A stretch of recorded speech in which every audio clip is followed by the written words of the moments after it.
প্রিয় দর্শক, আসসালামু আলাইকুম। নিউজ বাংলা আপনাদের স্বাগত জানাচ্ছি। আমি মোহাম্মদ জিয়াউদ্দিন। হিউম্যান রাইটস ওয়াচের প্রতিবেদন, গোলাম আজমের ছেলে আজমিকে হত্যার নির্দেশ দিয়েছিলেন শেখ হাসিনা।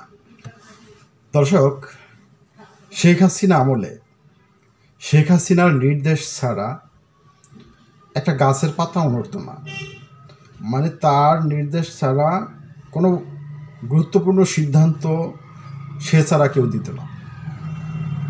এবং গুম খুন থেকে শুরু করে সকল অন্যায় অপরাধগুলো তার এবং তার যে কর্মকর্তা ছিল কিছু তাদের মাধ্যমেই হতো। মূলত সে সকল বিষয়েই জানত। হিউম্যান রাইটস ওয়াচের প্রতিবেদনে বলা হয়েছে, জামায়াত ইসলামের সাবেক আমির অধ্যাপক গোলাম আজমের ছেলে ব্রিগেডিয়ার জেনারেল অবসরপ্রাপ্ত আবদুল্লাহিল আমান আজমিকে হত্যার নির্দেশ দিয়েছিলেন পতিত সরকারের প্রধানমন্ত্রী শেখ হাসিনা। সোমবার ২৭ জানুয়ারি হিউম্যান রাইটস ওয়াচ HRW প্রকাশিত এক প্রতিবেদনে এই তথ্য জানানো হয়। প্রতিবেদনে বলা হয়, এক সেনা কর্মকর্তা সংস্থাটিকে জানান, আমি আর্মিতে আজমির সহকর্মী ছিলাম। সেজন্য তার শারীরিক অবস্থার অবনতি দেখে মায়া হলো।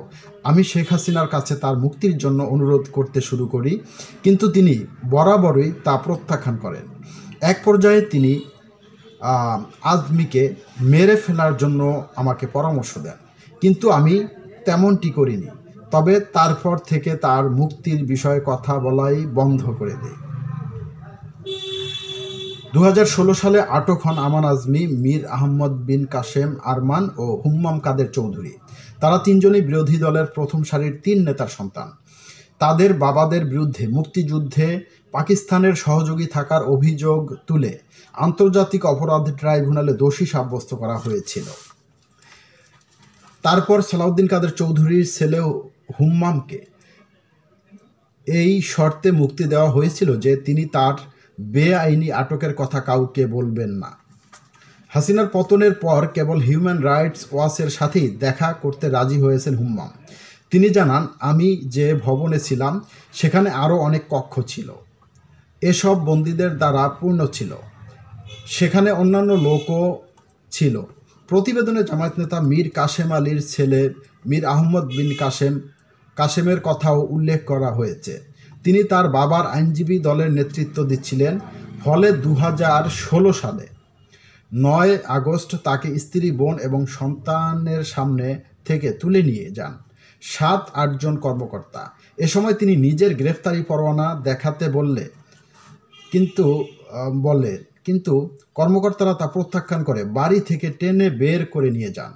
তিনি এর প্রতিবাদ করলে এক কর্মকর্তা বলেন, দয়া করে আমাদেরকে আপনার সাথে নিষ্ঠুর আচরণ করতে বাধ্য করবেন না।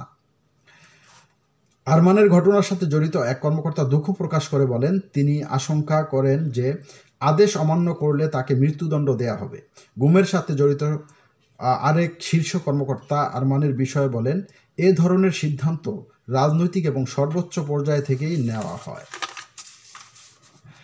ওই কর্মকর্তা জানান, যখন তিনি তার ইউনিটে যোগদান করেছিলেন তখন তাকে বলা হয়েছিল যে আরমান আজমি এবং হুম্মাম কাদের চৌধুরী বিরোধী দলের প্রথম সারির ৩ নেতার সন্তান। তাদের মুক্তি দেওয়ার যে কোনো সিদ্ধান্ত শেখ হাসিনাকে নিতে হবে। পতিত সরকারের আমলে ক্ষমতার অপব্যবহার করে গুম করেছে নিরাপত্তা বাহিনী। এই বিষয়ে একটি কমিশন গঠন করেছে অন্তর্বর্তী সরকার। কমিশনের প্রাথমিক প্রতিবেদনে বলা হয়েছে, শেখ হাসিনার আমলে অন্তত ৩৫০০ মানুষকে গুম করা হয়েছে।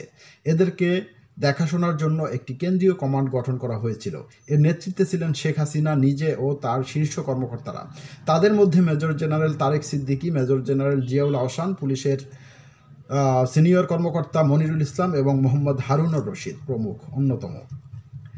গুমের সাথে সংশ্লিষ্ট কর্মকর্তারা জানান, আটকের বিষয়ে শেখ হাসিনা সহ সিনিয়র কর্মকর্তারা জানতেন, তবে তারা বিষয়টি প্রকাশ করতেন না। কখনো শেখ হাসিনা নিজেই কারো গুম ও হত্যার নির্দেশ দিতেন। দর্শক, ভালো থাকবেন। আল্লাহ হাফেজ।